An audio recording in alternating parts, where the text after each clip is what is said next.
Nako, mainit-init na balita. Ilang araw mula ngayon ay magsasampa na din ng kaso si Vice Ganda laban kay Christopher Min.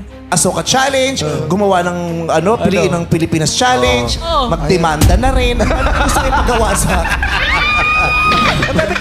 Tandaan mo, lalaki ka, hindi ka babae. Vice Ganda, hindi ka tunay na babae. Lalaki ka. Nagpapanggap ka lang na babae. Nagpapanggap ka lang na babae. Wak, wak, wak, wak, wak. Nauna na din nagsampa ng kaso sina megastar Sharon Cuneta at dating senador Kiko Pangilinan. Nakakaawa talaga. Ikaw ang naglulublob sa putik sa asawa mo. Hindi ang publiko, kaya ikaw ang asyumera, Sharon Cuneta. Dumating sa puntong nalabaan ko yung pangalan ko ng 46 years. Magandang palakasakan ang magulang ko.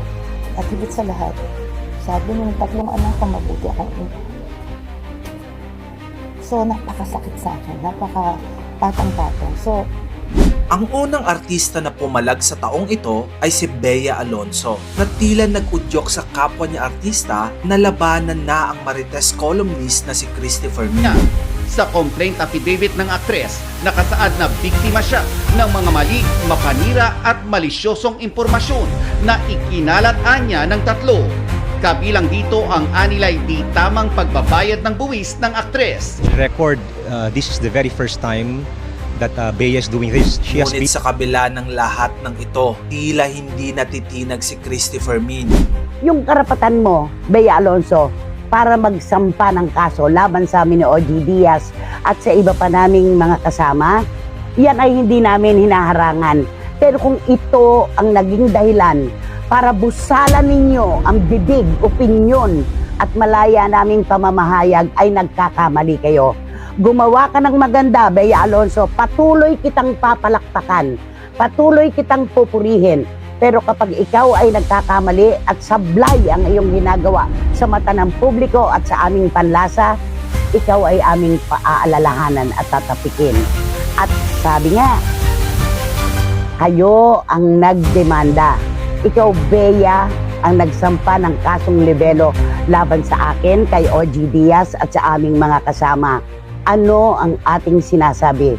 We will see you in court. Sa kabila ng mabubulaklak na salita galing kay Christopher Min, ay hindi maikakailang marami na itong nasaktan na artista. Mayabang, binigyan kita ng isang unit dito sa condominium ng Will Tower.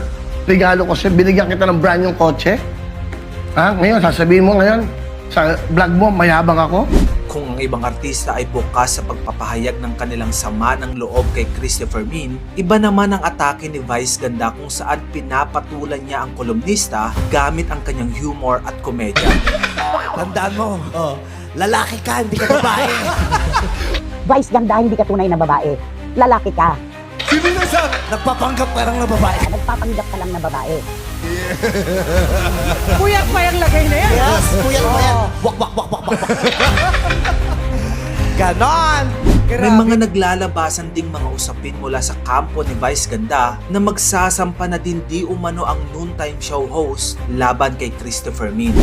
Mga taong malapit sa'yo ang nagsasabi na ang hininga mo raw ay amoy imbornal. Hindi talaga, may nagkwento sa akin, napakalapit sa kanyang tao. Alamin mo na lang kung sino sa kanila.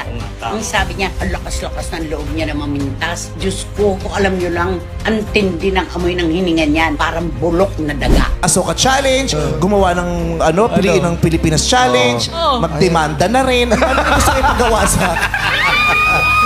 Sa tingin ninyo, dapat bang ituloy ni Vice ang pagsasampa ng kaso?